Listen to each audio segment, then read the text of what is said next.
Everything good to go? Yeah, we're good. Okay. All right. I'm going to go on ahead and start. Good afternoon. Buenas tardes. My name is Patricia Lopez. I'm assistant professor at Fresno State, and I'm director of Enseñamos en el Valle Central, which has the honor of sponsoring today's Plática. Thank you all for being here. As we do in each of our openings, I would like to begin by acknowledging those of us, myself included, who are gathering today on the traditional lands of the Yokuts and Mono peoples, past and present, and honor with gratitude the land itself and the people who have stewarded it throughout the generations. I put up a map here while we speak of broader peoples of Yokuts and Mono territories.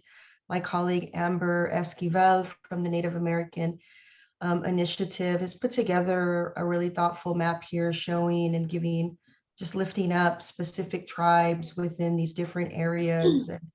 And, acknowledging the land is an important act. It recognizes the history and the context that have brought many of us to the respective lands that we currently occupy, while honoring the indigenous people who have been living and working on the land from time immemorial, and to continue to seek to understand our place within that history in the ongoing process of colonization, to commit to continuing to learn how to be better stewards ourselves of the land that we inhabit, including recognition that indigenous communities are still present and that the struggle for sovereignty continues. So I invite any of you joining us, Facebook, we have some folks on Facebook and live here on Zoom. Please use the chat, lift up, express gratitude and appreciation to those whose territory you reside on. I'll also acknowledge that this month of November has also been named Native American History Month. Surely, while some of us believe that Indigenous communities deserve recognition every day, I don't want to disregard that, there are practices such as this that for many is their first exposure or acknowledgement of minoritized communities, in this case, our indigenous Native communities. So I want to lift that up, and I also want to share an upcoming K-12 educators out there who are joining us. We do have an upcoming Native American Youth Conference. It's hosted by Fresno State's Native American Initiative. And again, I'll lift up my colleague, Amber Esquivel, who's a director coordinator there. The conference is structured for Native American students in 6th grade to 12th grade from any and all districts. So if you want to put your phone up to the QR code, it'll take you to the registration page. You can look up a little bit more information, and we'll drop that in the chat and on Facebook Live as well. Before I introduce our amazing featured speaker, I want to also encourage you to use the chat again to engage in dialogue. Affirmations, always welcome. These things aren't always easy to do. You kind of, you're looking, especially via Zoom, you're just kind of looking into a screen. So, anyone who just feels compelled to give accolades or affirmations. We have the Q&A feature turned on as well. So if you're on Zoom, just, pop some questions into the Q&A. We're going to save a good amount of time at the end to engage in some dialogue and ask our featured speaker some questions.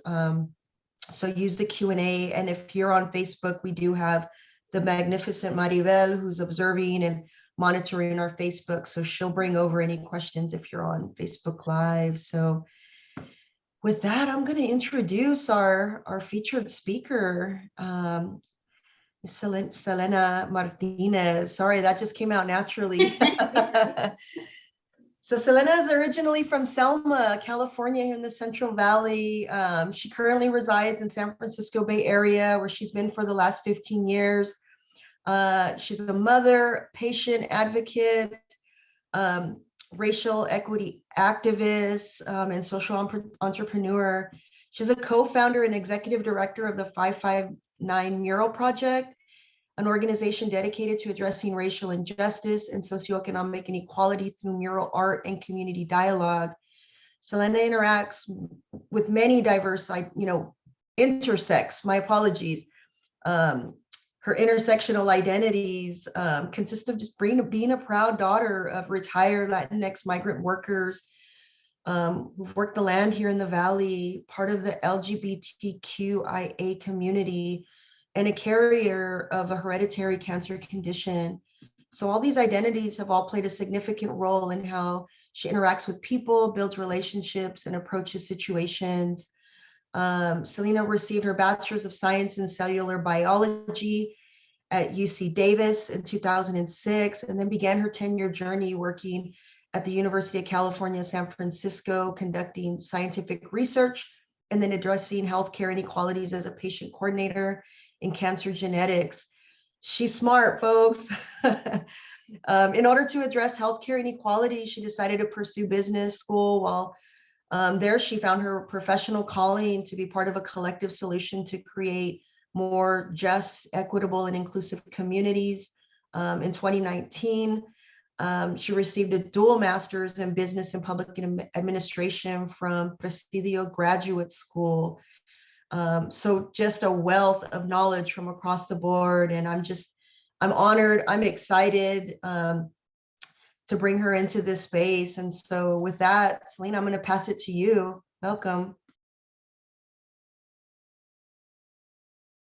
Got your mute on. Thank you, Dr. Lopez. I'm so excited to be here. Thank you so much for the invitation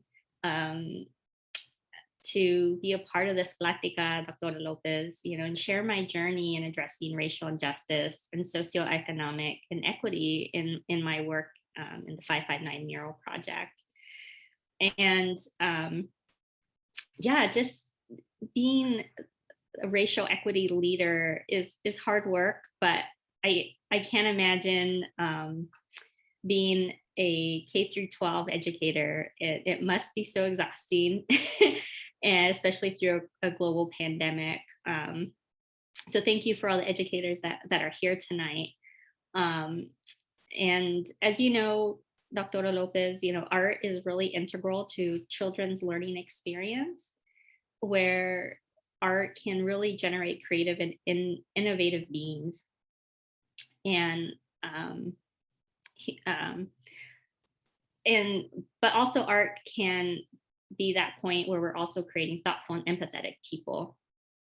And so I really think that mural arts, the work that I'm doing, is really rich in history because of its deep roots in social justice movements. And so tonight, I'm really excited to talk about that power of murals. They're not just beautiful pieces of art, but they make art accessible. They have the power to revitalize community. They provide sort of a platform to spark conversation about hard topics. And I feel like it has the possibility and the opportunity to heal communities about generational injustices. And so that's what we're trying to do and accomplish at the 559 Mural Project, is to possibly heal our communities and to bring attention to the issues that are going on currently, have caused so much pain for BIPOC communities, and to move the needle forward on change. And so I'm hoping to dig deeper in our conversation today about that. I know we have a lot to cover in this next hour in our Plática. And so, our first half is really discussing, the context of like my background and how I got into this work, to getting this started and why. And just as I'm navigating through my journey, like the resistance I'm facing because of policies in place with murals, and just like, people who have different ideas of what murals should have and not have, and kind of ending our conversation with a recent case study in Brooklyn over a Black Lives Matter mural that got destroyed. And so, yeah, so next slide. So as Dr. Lopez mentioned, I'm from Selma, the raising capital of the world. Parents were migrant workers, and growing up I feel like I know this like intrinsically, like, my parents' race and our class impacted, their opportunities. And of course, um, there are definitely their opportunities, and of course, the next generation hoping to improve them. But of course, in that movement toward better, definitely our financial security um, was hindered, and of course the longevity of our own culture. I'm not, that assimilation, was just really strong in at least my family, not being able to speak the language. I'm not completely fluent, and a lot of my cousins, born in the 60s, are not fluent. And just also losing our Native American culture. My maternal grandfather was half Comanche, South Texas, and just endured a lot of discrimination that we definitely lost that side of us. And so, like, just having that background, really helped me to see that, or helped develop in me, like, the sense of empathy and for people suffering from injustices, and really shaping to be an advocate and try my best to achieve racial equity and justice. And so that's what I'm trying to do with my work at the 559 Mural Project. But yeah, coming back to, like, the economics of Selma, it's such a place of economic wealth. We produce, or we have naturally, like, 350 crops in the area. We every year $7 billion in revenue is generated from just Fresno County alone. It's not including all the other counties, and we're ranked. Fresno County is ranked like the third ag county in the United States. And in my region, like, these are just three companies. We have Sunmade, of course, Harris Ranch, and B-Sweet, which is like in Fowler, and then Sunmade's like kind of, it's in Kingsburg, and Harris Ranch is in Selma and Fowler. And these companies combined in 2020 made like nearly $700 million. That's a lot of wealth. And so knowing that, that wealth, why is it, I always go home every year after I graduated college, going home and kind of just always seeing disinvestment. I guess you can go to the next slide. Yeah, just always this question of this, how is it that we have so much wealth in this region, and yet environmentally and economically, Fresno County is a distress, divested, and like structural poverty that we have in place here. We have, and this is like data that I took actually for my thesis project in graduate school. And like, I updated the numbers because those numbers were old from like 2017, and just with the new 2020 census data, things have actually gotten worse.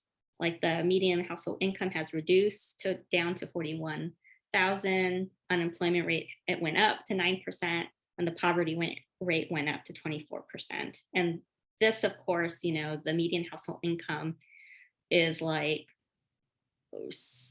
so much lower than like the national and even California's median household income. So it's like just very distressed region. Just like look at the picture. This is like in the heart of Selma.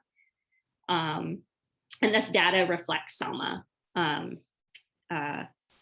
of just no greenery, no parks right here in this region, just old road, heat, no walking paths. So, and I feel like this is kind of reflective of all like the small rural towns in Fresno and probably West Fresno. And why is it that way, and this is something like I didn't really question like as um a young one, when graduating high school. Like I didn't really see the dots of um systemic racism. It's like, okay, this is just where I'm from, and if I want like a better life for my, better myself, the idea pushed on me was like, hey, you got to go get an education, you got to go, you got to get away. So like that's what was kind of like driving me. And you're kind of, as going back early into my talk, of course you're taught this, I don't know if you want to straight out call it a myth, but this hyper individualized, American culture. If you work hard, if you follow all the rules, if you do everything right, you're gonna be successful, right? You're gonna have money because we're the land of the free. We're all about equality. We're all about justice. We're doing, yeah, that's what we're about. If you work hard, it's gonna be great, right? And then like lo and behold, I get out into the real world, and then you notice, things in the workplace, racism, and it's there, but like it's kind of really hard to place like that real world interaction, the microaggression, to the systemic racism piece, because the dots weren't there for me quite yet. But I guess a tangible example would be like one thing that you learn in high school is like the New Deal, right? And you're like, oh, the war was, the Great Depression, hit, and Franklin D. Roosevelt like saved America, and he saved Americans, and everyone got loans, and all these departments were created to help Americans to get back on their feet, right? But of course, the narrative only really, they put it for all people, but actually it was only for mainly white Americans, right? And so then you have a whole group of people that were intentionally excluded from any type of generational wealth. Like the system is like rigged. And one of this, why communities like this, or in Fresno, is due to redlining. I'm not sure if that's the next slide. And again, I said like this racial equity like journey of mine, and I feel so ashamed, right? Because it's like, why didn't I figure this out earlier in my like lifetime, as opposed to like near my 30s or early 30s of redlining, and how this was intentionally designed and sanctioned by the US government to intentionally keep people of color, Asian Americans, Hispanics, Blacks, Native Americans, essentially segregated. As I said, like the FDR passed, a slew of programs, initiatives, departments after the Great Depression, and one of them was the Home Owners Loan Corporation, which basically created a map, as you can see here. This is the Fresno map, of basically creating desirable people, white people, and putting them in this part of town where you could get a loan and build your house. And of course, your house has equity in it, or how you build generational wealth. And the red and the yellow is basically zoned undesirable population, a lower grade, where you were not qualified for a loan. And it was pretty explicit that you could not, banks and, could not give loans to folks to buy in this neighborhood. And if, and once you're in this neighborhood in the red zone, basically you couldn't really build a house there. You couldn't, put money into a house or build a nice school or whatever, because all the resources were taken out. And that happened across the United States about nearly 240 cities in the United States did this, practiced this for a long time. And I heard of one story in graduate school when I was learning about this. I think they were in a war together, a Black man and a white man. The white man wanted to sell his house to his Black friend, and it was basically against the law. The community came together and like basically bombed the house and burned the house down, because that you just did not do that. So just violence. And I think what's remarkable today is like these stories get shut out and are not told, or we don't really know what this injustice like caused on people. And so when we see people like looting and this and that, and why can't X people do this, it's like really rooted in racism. You're just focusing on like this group of people, you're stereotyping them, and you're not really looking at the policies, the histories that created these inequities. And then we begin to criminalize people and everything, and blame them that, oh, they're poor, oh, they don't have this, they don't work hard. And if we valued work in the field, my parents would be millionaires, right? And the freeway, the building of the freeways literally was, you can see Highway 99 literally separates West Fresno from the rest of Fresno. And this is where BIPOC people have lived. And, that just really sets the stage for where we're at today, of all these inequities and problems that we're seeing play out today, affordable housing, evictions, low income, or, minimum wage is like $7.25. Like, how does anyone live off of that? And so, we really just believe this narrative, well, if I work hard, I can get that house on that side. And it's like, no, the system like was designed so that people of color cannot better themselves. Or even when FDR created the Minimum Wage Act, they intentionally left out farm workers and restaurant workers because of the type of people who worked that job. So, and again, healthcare as well. And healthcare, I feel, is like so important. I spent a lot of years working in healthcare and saw inequities there. And, why does the richest country in the world not have basic rights as healthcare? And, one of the, in graduate school, just like reading more about it and how it's, again, rooted in these policies of not wanting people of color to have that access, and why one of the reasons today we don't have healthcare for everyone. So and it's so important because healthcare inequities, really hurts people of color more. When they separated the highway, just all the dirty stuff goes there, the warehouses, the industry, the garbage, like toxic stuff, and then we don't have access to healthcare, and it's just disaster. I think I've gone on with this topic a lot. So that's kind of where we're at, right? In my understanding and my arc of like, redlining, and I hope people will come to learn more about it. And there's a really great book called The Color of Law. I think that came out in 2017. So it's like really recent, so yeah. So that's sort of the stage of like systemic racism in towns being divested in.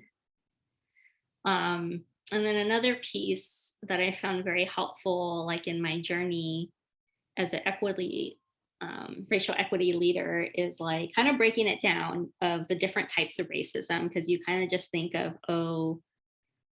what people say, right? That's like inappropriate, and that's more like maybe the interpersonal, the microaggression type. Like they'll just say whatever stereotypical thing you can think of, right? That's sort of like the microaggressions. But it's actually more like also like the institutional part, which is the policies and the laws and the practices that really create that reinforce the racist standards in the social and political institutions. And that's how we, like the homeowners loan program, that is like really institutional, reinforcing these policies that create all these inequities in housing and health and education and the political power. And then you have the structural type, which is like upholding these practices in the society together, like law and the court system and everything else that goes with that. And then the internalized part where you kind of, when you get assimilated, the self-hate of like, I'm not good enough, or, just everything that's reinforced that leads to these negative beliefs about ourselves and our culture. So I thought that this rubric is just really informative. And like just the tools that you get, like something like this, you're never, I don't know, going to be taught in school, right? In elementary school, like, and that's why a lot of people don't know how to talk about race, or, just want to sweep it under the rug because we don't have a rubric, a framework that we're really given as youth in our schools to talk about these things, because we want to just say racism is over, we had our first Black president, or just sweep it under the rug because that's just how it's always been, right? You don't want to question, you don't want to be confrontational, you just want to, like I said earlier, do all the right things, right? And so I think, yeah, turning point for me, I actually started graduate school during this time when Trump was elected. He is when I was in graduate school, and I think that's when we're like all the dots were like just connecting, like politically, like wow, this is where our country is. And there was this article, and which was also a podcast on NPR, Code Switch. If you ever listen to it, really amazing podcast. It really is a more nuanced article about other presidents, comparing them to other presidents in the times that they were in, and X, Y, and Z. But it just really grabbed my attention because just of how we again talk about racism. Like we always, when we ask someone something like, or say something like this, are you racist? Oh, it gives that person that power to like deny it, and even though it's like clear, well, he said something racist or whatever, like his actions indicate X, Y, and Z, but we still kind of just skirt around it. Yeah, so that's where I'm at with that. I kind of want to just stop. I've been talking a while. Any feedback, Dr. Lopez, or anything? Yeah, no, I think everyone's just tuning in. There's no questions coming through on Zoom yet. Maribel, anybody piping in or having a question? We're doing a quick pause here. No, not as of now. Okay. All right. Yeah. Keep going. We're in it. We're here with you. We're here with you. Okay. Yeah. No, it just kind of in my own head, like. Yeah.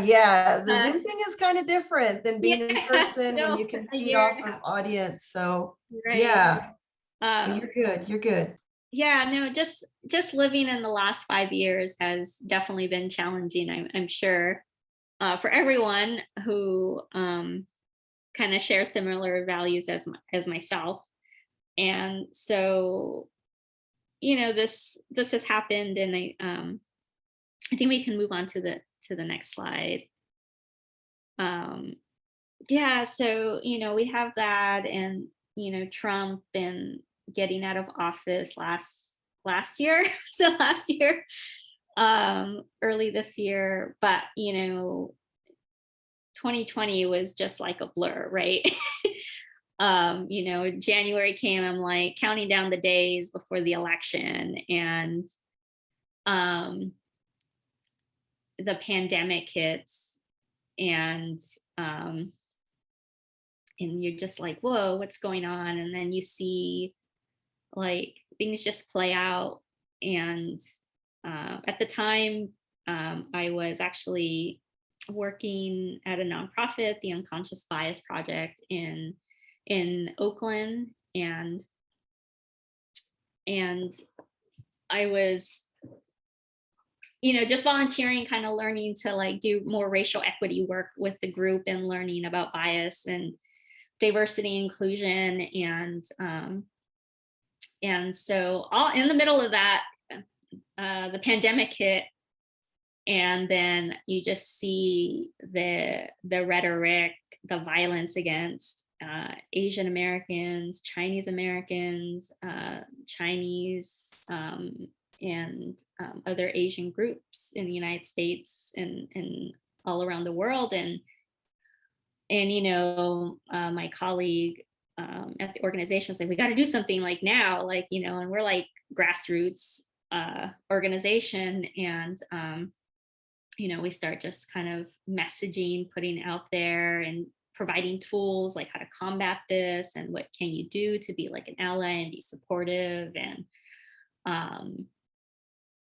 and just where you can like donate to. And then we just started like finding other activists and interviewing them. And then we started a podcast with these partners, and like, partnered with a group in Washington, D.C. that was also doing racial equity work, and, really amplifying their voices to really address this work. One of them was actually Asian American, and she, really brought up the fact that there is a lot of anti-Blackness in the Asian American community. And so really wanting to talk about that and focus on that on the podcast. And just also another group of Chinese Americans, how they met and their journey of also feeling like other, or as they went into college and, finding other folks that they can connect with. And so just kind of really amplifying those folks' voices and to give them the space, what was going on, and how we really need to educate ourselves and about racism and bias and stereotypes, and provide some tools. So I was doing that. And then, Breonna Taylor was murdered. We find out months later how, and it's just like, wow, you can't even sleep in your own bed, without being brutally murdered by the police. And then you have Ahmaud Arbery in Georgia just going for a run in the wrong neighborhood, right? And was like followed and killed, and, swept, the trial of the 3 white men is going on right now. And and it hit hard for me because I'm a runner, and that not even to be free to do that, and to be killed, hunted down, and for the local government to hide it and protect them, and how police or former police are just so protected. Again, a system that needs to be incredibly needs to be reimagined and transformed, because it's really hard to see those videos, but we have to see them. And then George Floyd happens, and you're just like, whoa, like, did that happen? Of course it happened. It happens all the time, but it was caught on video, right? And I just could not sit down and continue to be complicit, right, in this system. I'm doing what I can, but it's like I have to do more, right? And this kind of really turns into this mural project. And sorry, going back to like wanting to do more, and it's because like, 10 years from now, how is I going to show up and be part of the movement? How did, my kids were to ask me, what did I do to address inequities? What did I do to show my solidarity, combat anti-Blackness, anti-Asian American hate? How did I show up in the world during this time? And I had to do something. And so I kind of like went back to my graduate school thesis project, which was focused on murals. And excuse me. And really what I had wanted to do with the mural project was really to address what I was talking about in the beginning of addressing this like systemic like disinvestment of community, and using art as like a platform to revitalize community, to possibly like if we revitalize community through art, people would be interested in this neighborhood, it wouldn't be overlooked anymore. And so those in leadership would look at it as like, okay, people want to come here. Let's not build this type of business here. Let's bring opportunity here. And so that was like my project. Building like or painting these murals, building partnerships with local people. So for like 2 years in my graduate study program, I like reconnected with people in Selma, people who were running for office, and artists. And I met Vicky Filgus, who in Selma, if you're not familiar with the murals there, just an amazing story there that Dr. Lopez, you have to get her on your next Plática of that journey. But yeah, her work really inspired me, of what she was able to do during the Great Recession and revitalize the downtown. But I really wanted to, when George Floyd happened, and fast forward, my thesis changed, and so I really wanted to build on that work and take the murals to these disinvested communities, revitalize it, but also add that layer of community dialogue about the issues, like paint art that is socially conscious, culturally relevant, has a powerful statement, to say.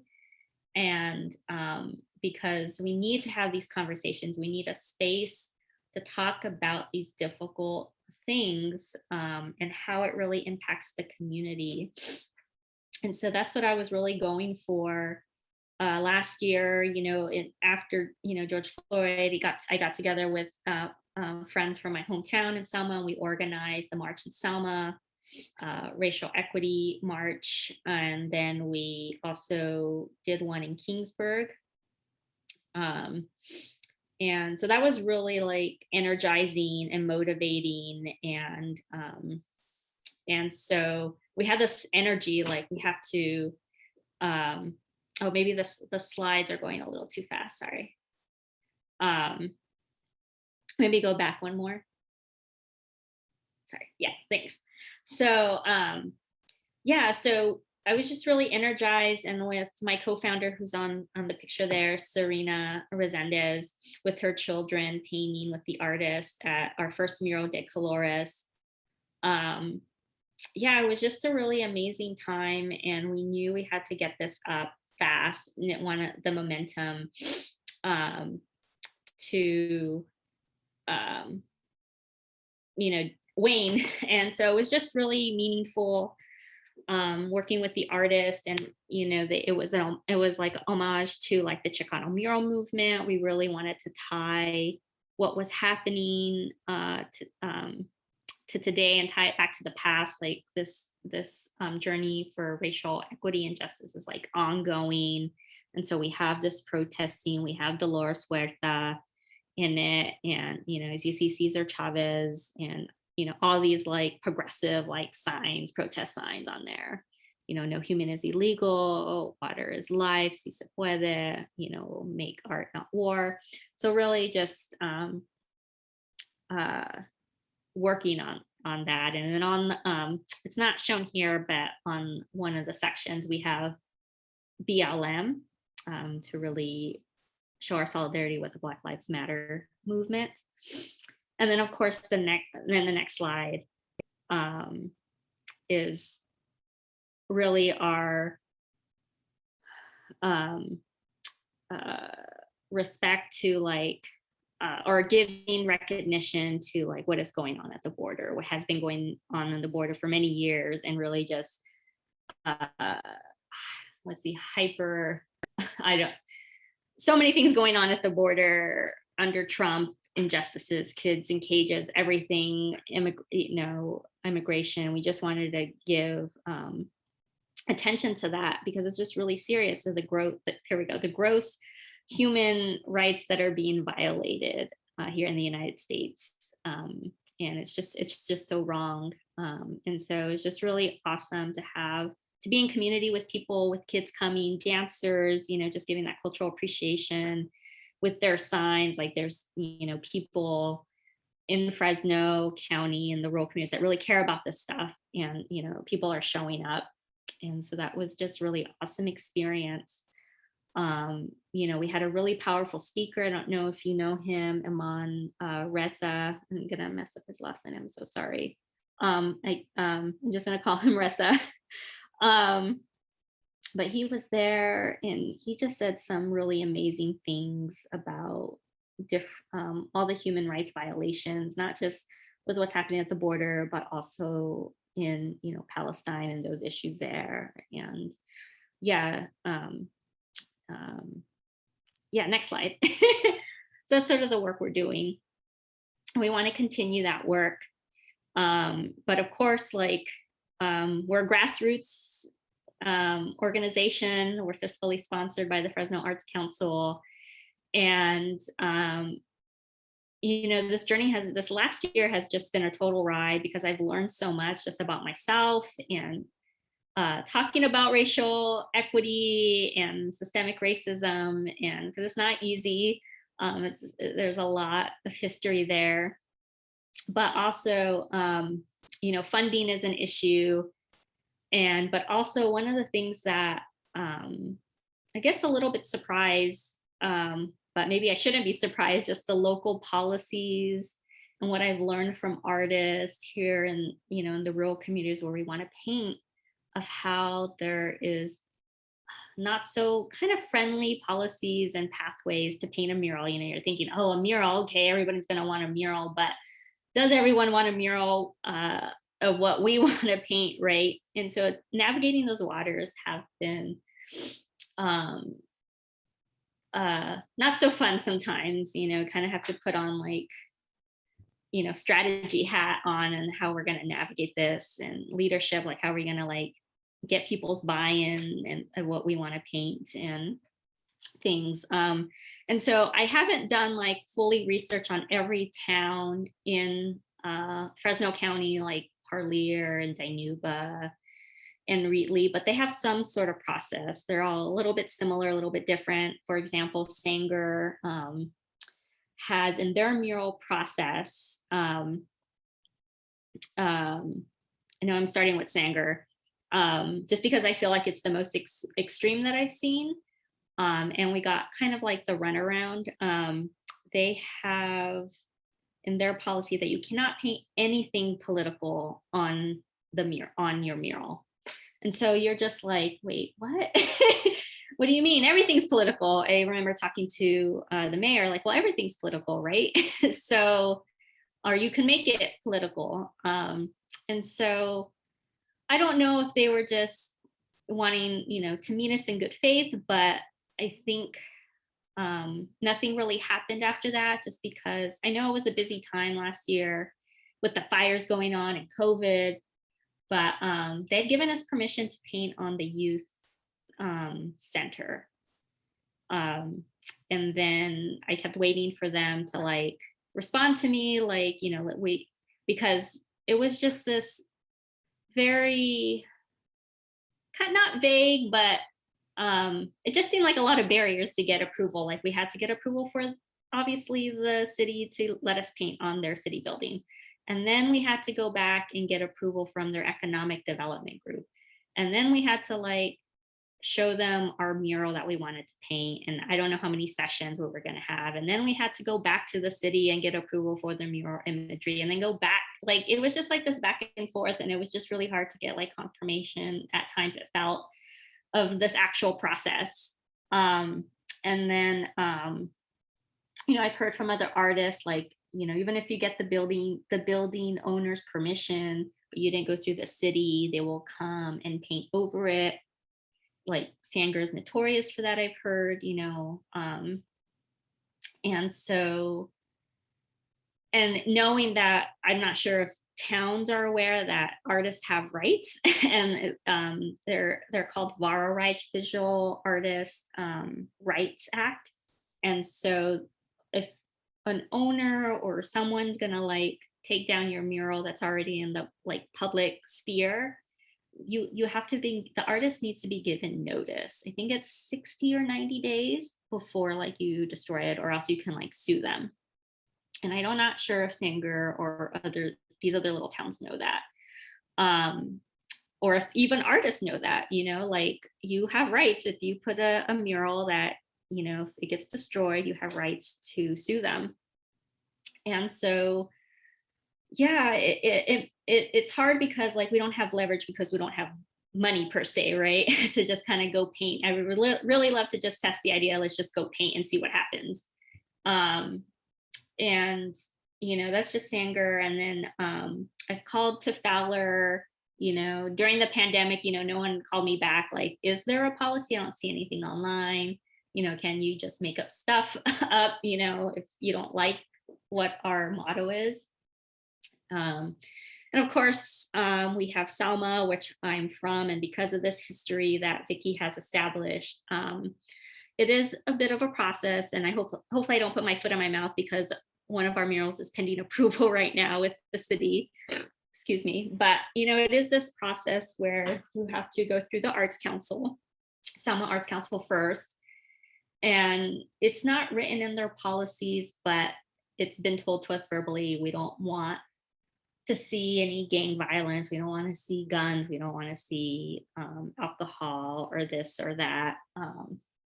And it feels like it borderline censorship because, and also there's this like two system pathway that doesn't seem equal, like for organizations like ours, if we want to paint what we want to paint,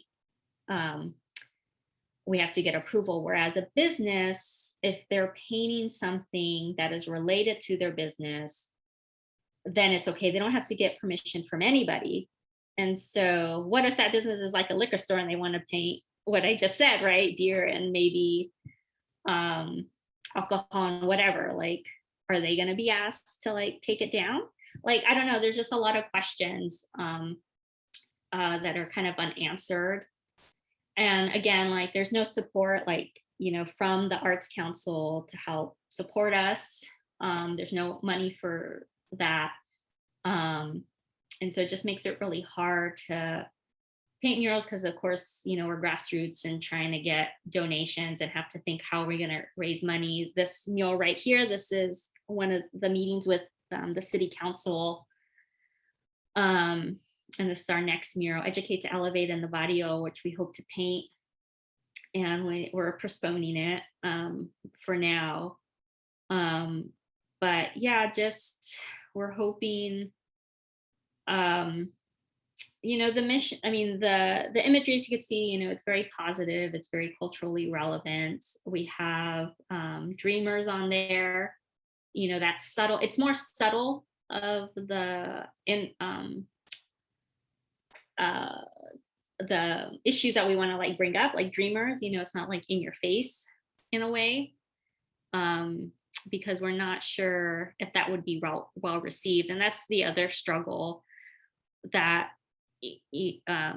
with folks in the community and where we lie with wanting to see that truth and not being so provocative, and like we have to scale it back, and being not like here when we were presenting our De Colores mural, that was really hard because we had some pushback from a couple people, which were white people, and like didn't want to see no human is illegal, that we were being political, which is right. But thankfully the rest of the board sided with us, and that addressed it as a human rights issue. And so we're really grateful for that. But we did get pushback. And so that sometimes, I got to go in when we're getting approved, like, testing me, right? And testing our organization of like standing up for what we believe in, that this needs to be in a mural. But is it going to be still received from the community, and like how much weight, because we are a community organization and we do want to get community input, but just kind of balancing that act of like, are we compromising too much, but are we listening to the community? And I think this is happening with, one of our murals that we're trying to get put up in Del Rey, where I say the word systemic racism, and like people are like, no, like, what are you going to put on there? And it's like, kind of like really meeting them where they're at, and how we can still say what we want to say in an impactful and beautiful way. But also like, at times I really want to include like Colin Kaepernick, right? Or like a Black Panther in their beret. And it's like, people have this like visceral feeling about these movements. And it's because, again, the narrative that we learned throughout the years, that these groups are bad groups, right? They're anti-American. We're equating them to white supremacy, like Black nationalist group, like Malcolm X and Black Panthers. And it's like, no, that's a false equivalency. And so, I'm still learning how to navigate that as a really explaining these things. And so that's what I'm hoping, our collaboration too, Dr. Lopez, where I can learn some of strategies and techniques and how to really bring people to see what we're trying to do. And I think I didn't get to talk about it earlier, but like the work in Los Angeles, the Great Wall of Los Angeles. And I only learned about that this year through Professor Phil Gonzalez, and like seeing those murals is just like amazing. Like just so provocative, like makes you think like, wow, they were allowed to paint that. And I know probably in her time, they probably got pushback, but like that history is just so important to see. And like, we need to like push the boundaries here in the rural communities as well. So yeah, and that's something that I want to do, is like go around and call different localities, like, what is it like, what is your policy when it comes to painting a mural? And I really want to start like challenging that. We have a couple of questions really quick. I know we have a case study coming up. You're going to do another spotlight here. Do you want to, we have someone asking about where's the artwork from? And I think maybe one may be the visual that we have here on the screen, the top left, the one from our flyer. Yes, that's the De Colores mural in Selma, Lost Day on Winston Avenue. Yeah, it's 70 feet long, about 12 feet high. I mean, when you see the photos, if you go to our website, if you see the photos of like what it was before, I think there's a photo of it. And, just a plain bare wall. I think they had a brown, and just how much life has been like given to that wall, and love. And just, I feel like I think this is the first mural that's actually like dedicated to like Mexican American culture. We have another mural in Selma. I think it's La Boca, immigration. Oh my God, why am I forgetting these names? But I think that's a homage to like Argentinian culture. And so this is like the first mural that is dedicated, that's like explicit, like Mexican American culture. Like the population is 83% Mexican American, or Latinx, I mean. Yeah. We have an anonymous attendee. So it just means that they didn't put their name on it. Yeah. who's just saying like, it's just a comment, that it's nice to know, to see you and to know the story behind these murals that are in their hometown, right? So they Yeah. grew up, or they're here in Reedley and Selma, and even just the story behind everything that you've explained. So it's some props to you. Oh, thanks. Yeah. Yeah, even like going back to like policies like Del Rey that we're working in, you know, it's an unincorporated, and we don't have to go through any process, which is really great. But of course, like we're community oriented and just trying to get the buy-in of the community of what, you know, we're still in ideation phase, but like how can we say these powerful things, show these powerful things that, you know, that might piss people off, right? And make them uncomfortable. But that's what we have to do, right? That's what we have to do, is like, we have to show this. And I don't know what it's going to be at, you know, we're getting stories right now, you know, the artist is ideating, we're talking, you know, we're being inclusive, we're reaching out to folks. I reached out to Japanese American community, and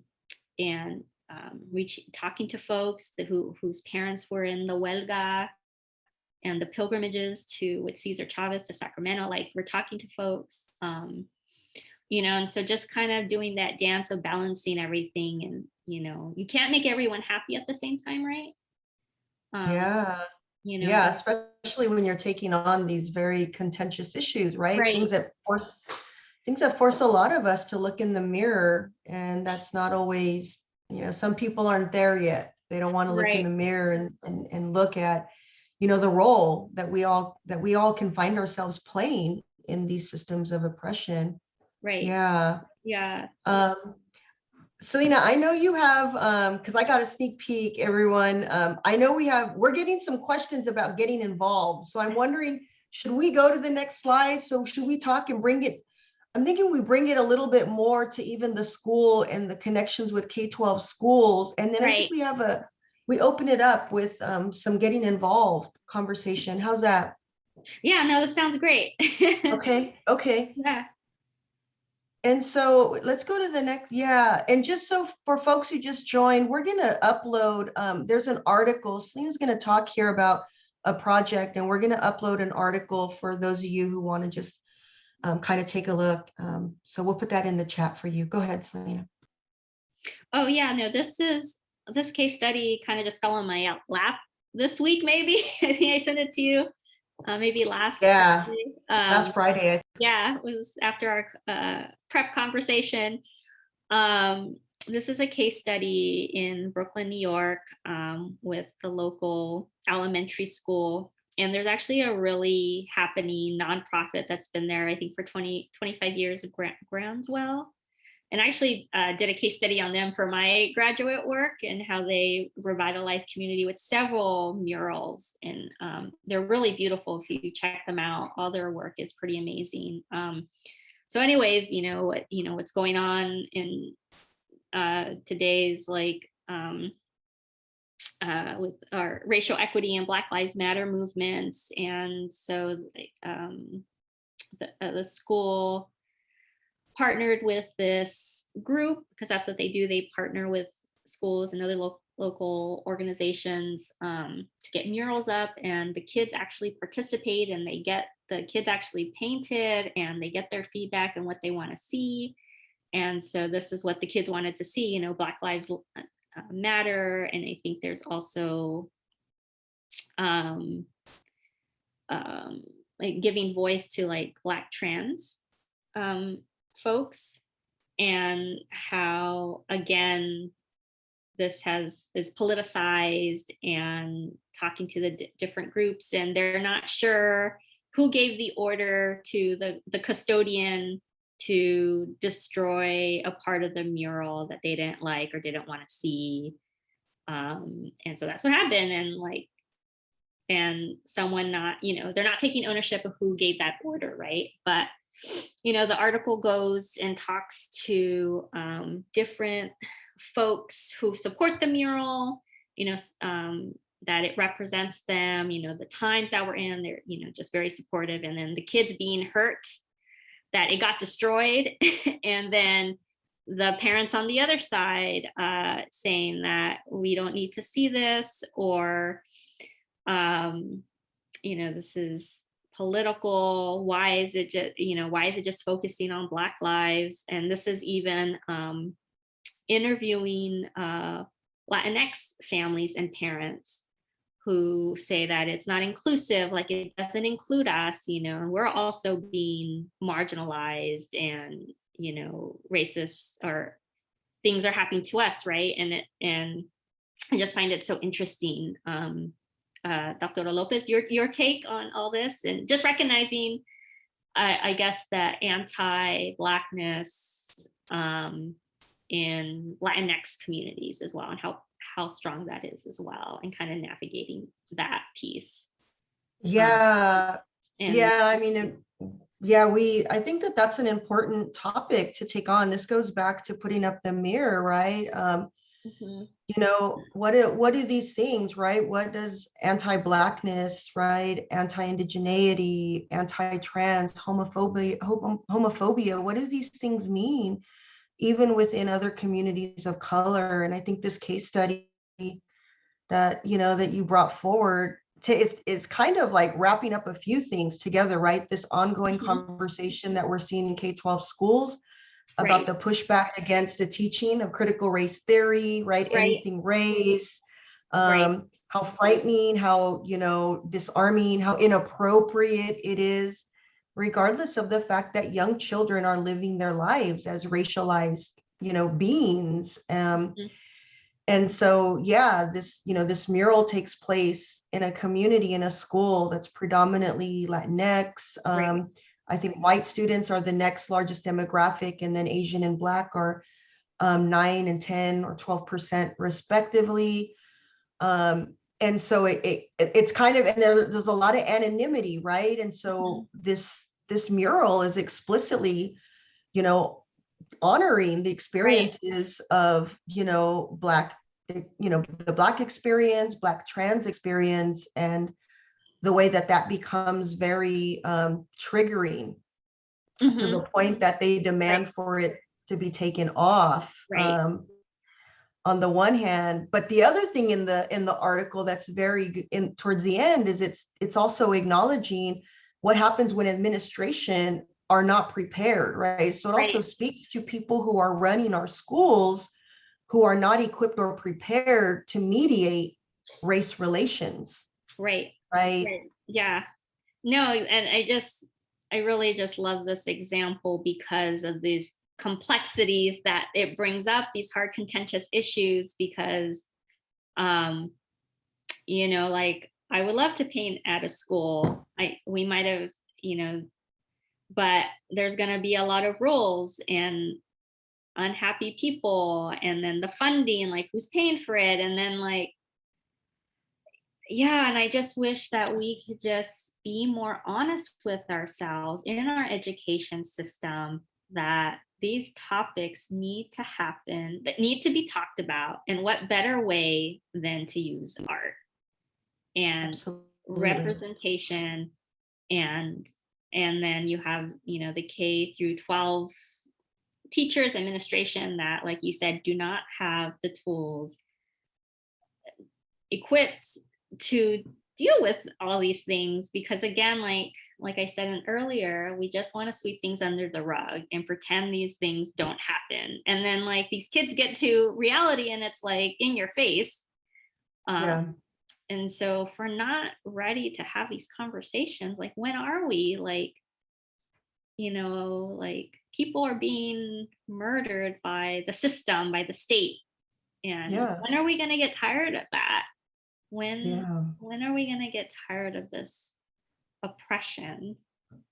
And I think that this right here just brings a lot of questions into this issue of, if we're talking about schools or communities, let's even just start with young people, right? The fact that young people can go into all these different spaces and even in their community and not be depicted or honored, right? And there's just something very sterile about, a school or an institution of higher education, right? I mean, some of us here are, have attended, been at universities, are at maybe perhaps our current university, and these things are also not present, right? And like, what does it mean to bring vibrancy? Like, how are we depicting people? And so I think it definitely opens up a few questions. And yeah, and you have people who really get triggered when we see visuals that are explicitly, taking on experiences of people, particularly, and it's just important to say, particularly when we think about the Black community, right? And we begin to see probably the most triggering responses. So I think it's important, and in the spirit of this Plática and our ongoing Pláticas, is to really think and talk about that. And, where different communities become part of that obstacle or that resistance against it. Yeah. Yeah. Yeah, sorry. Go ahead. No, I just, hearing you say that, it's just, gosh, I lost my train of thought. Yeah, just, it really makes me sad that, places, schools, how we can't really talk about the truth in a sense, like we're all and it's just because like but kids, I guess what I'm saying is like kids today like find that they might not learn it in school, but they're going to learn it other places. They're seeing this stuff other places on the news. They're they're on Instagram, they're on Facebook, they're consuming things and they're learning about it. But why can't it be also in this space where they're here to actually learn? And it's not about teaching, this critical race theory and like teaching kids about racism in a sense, because that's not what's really happening. I don't think like you can do that, right? Like Well, there's nothing about race. Yeah, so there's two different things, there's nothing theoretical about racialized experiences, right? So the concept and theory of critical race theory is to have a framework, right? Earlier on, you brought forth that 4 eyes of oppression framework, right? So that's, it's how you can see, right, the dynamics of race. Right. But then there's the actual practice, right? The praxis part of actually talking about issues of race, right? Understanding and knowing how to navigate very sensitive conversations. And quite frankly, this comes down to being able to serve very diverse and students who come from these communities, right?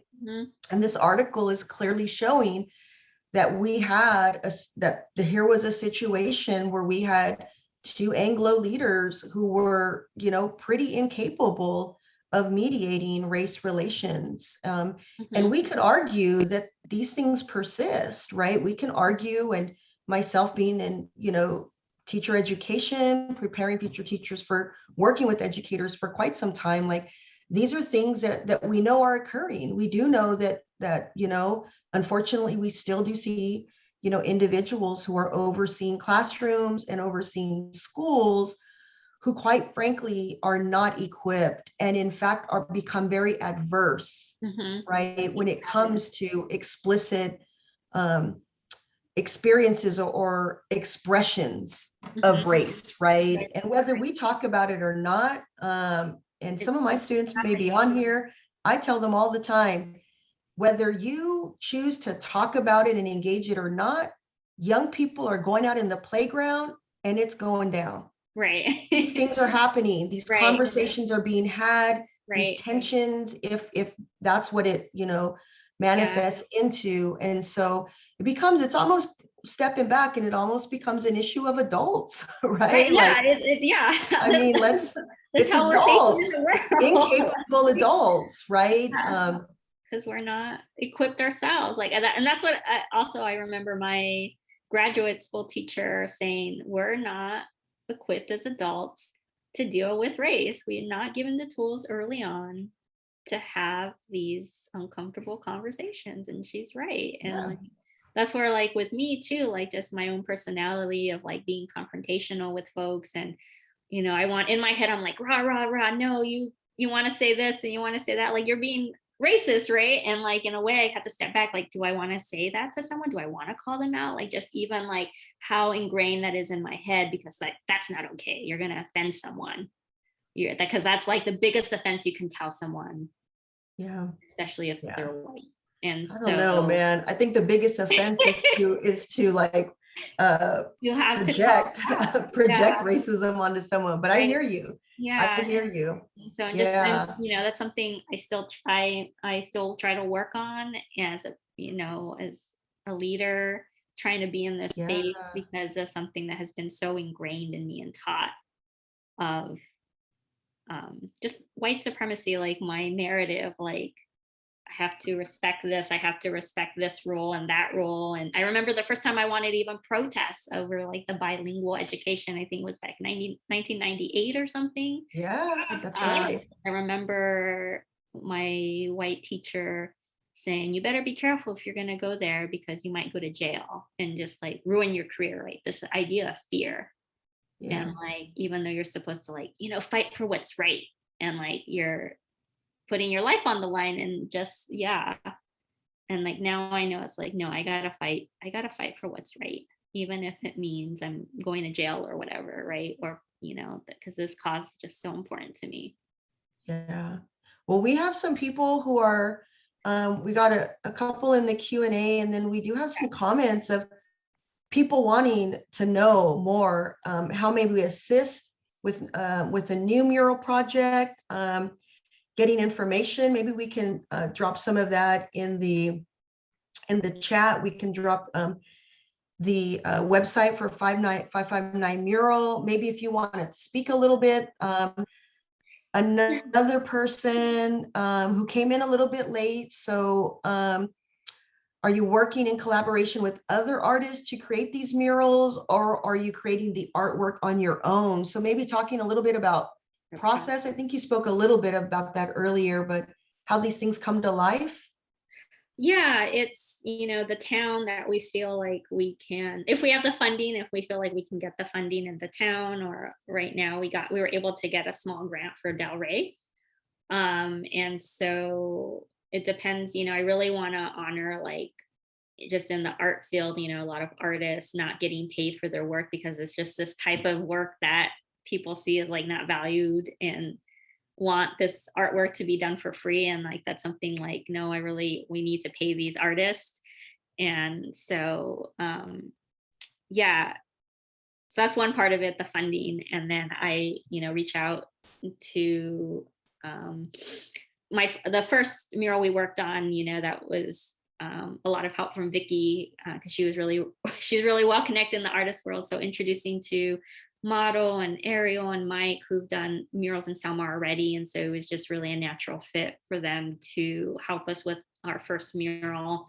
And then kind of really, just the importance of community and putting ourselves out there. We've met other artists along the way, Eddie and Goku and Merced, and this just just opening doors to so many artists. And we follow a lot of artists. And for our Del Rey art, for our Selma artists, we partnered with a local Selma artist, and then 2 other Chicana women, one from Visalia. I know you're from Visalia, Dr. Lopez, and then another activist artist from Fresno that's going to be doing our next one in Selma. And then our one in Del Rey, we put a call out to artists. So it was our first call out, just learning that process and getting to know some artists, interview process. And we partnered with Michael Vasquez, who has some amazing work if you follow him. And so it's really this process of like getting to know the artists, it's a good fit, just having constant communication, like what that we're building trust and relationship with one another, of what we're going to paint, that their mission aligned, and then telling the artist, like, we really want to get community feedback, and that can be hard. but that you're really open to it and kind of just balance, like I was telling earlier, that process, like balancing that from what we are doing with our mission and like getting that community feedback. So in Selma, we start with our ideas first, and then we can kind of then present it to the community, the Arts Council, our advisors, and get their feedback. And then that kind of helps with that concept. And then that's what we're doing right now in Del Rey. We're right in the process of getting feedback from community. And on the topic of Del Rey, thank you for that, Selena. We have Lourdes Medina, who she gave a shout out. She's here from Del Rey. Yeah. So yeah, acknowledging her. Thank you for your comment there, Lourdes. And then we also had a really great comment from Ernesto about back in the day, we did it guerrilla style, community support, but no backing from city or a nonprofit. And we know that there are, some murals have endured the test of time through that method. Right? Yes.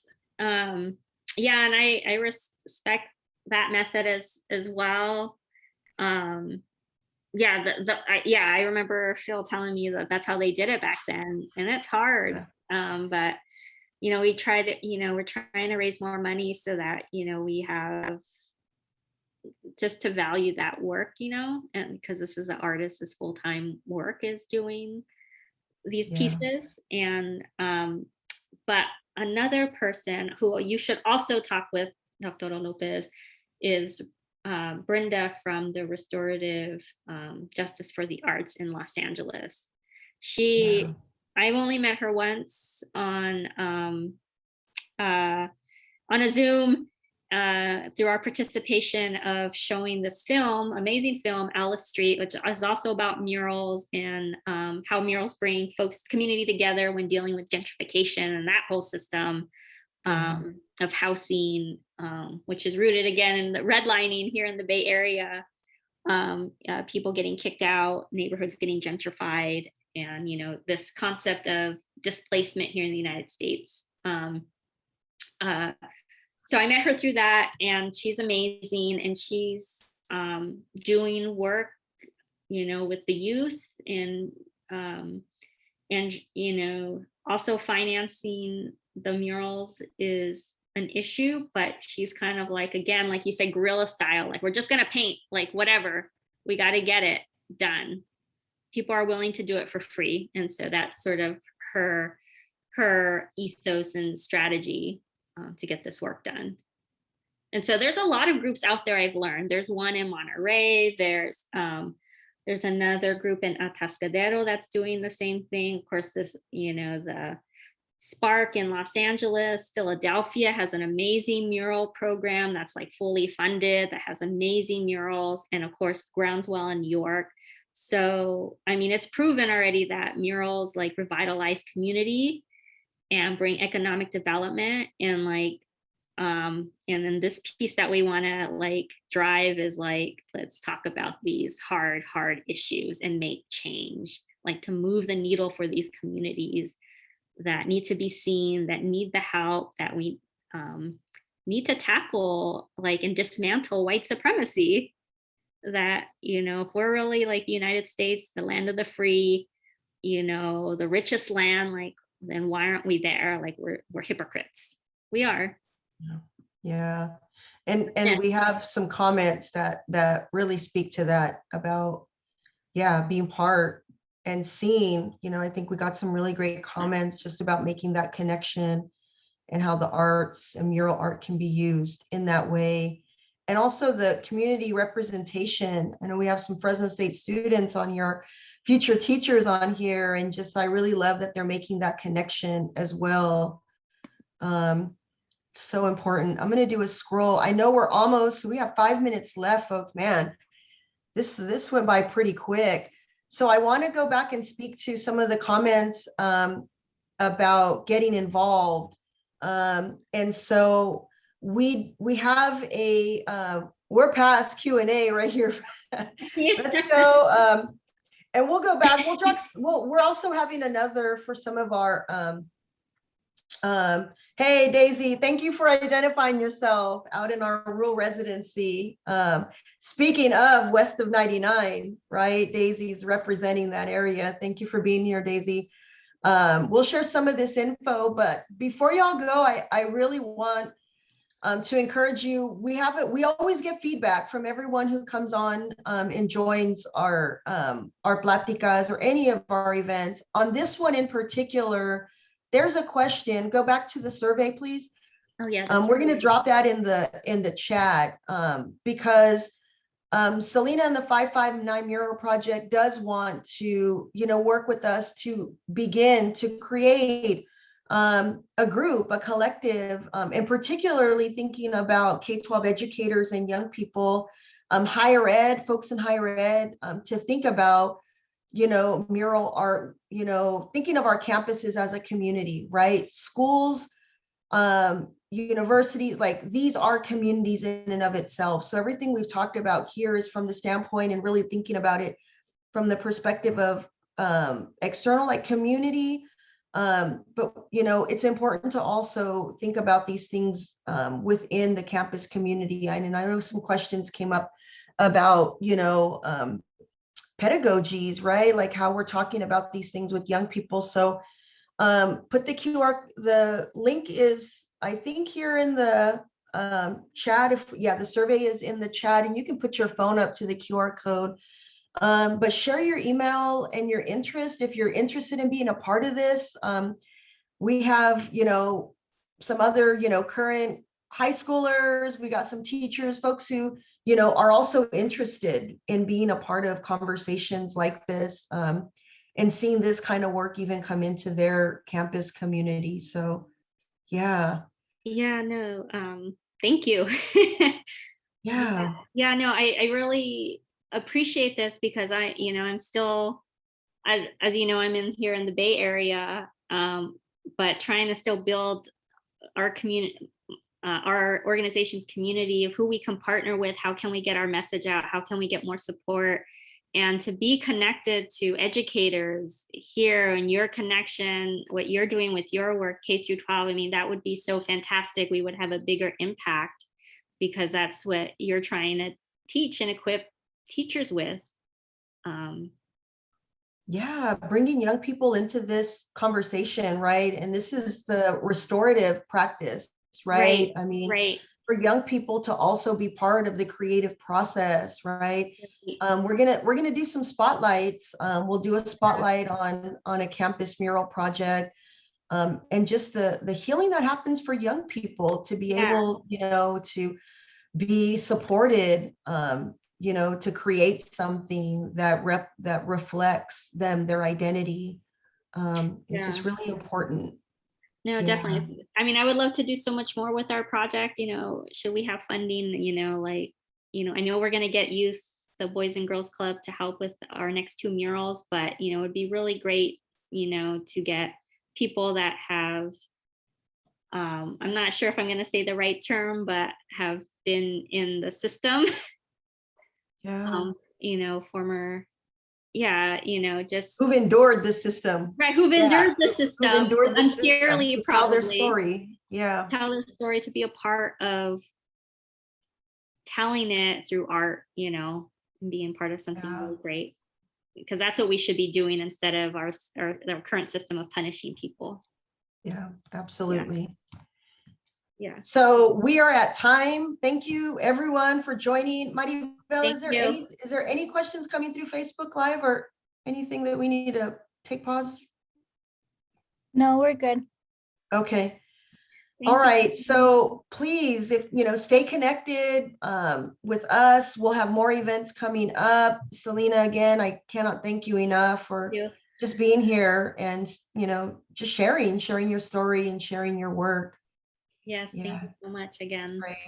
Thank you. All right. Appreciate it. Thank you, everyone. Have a good night.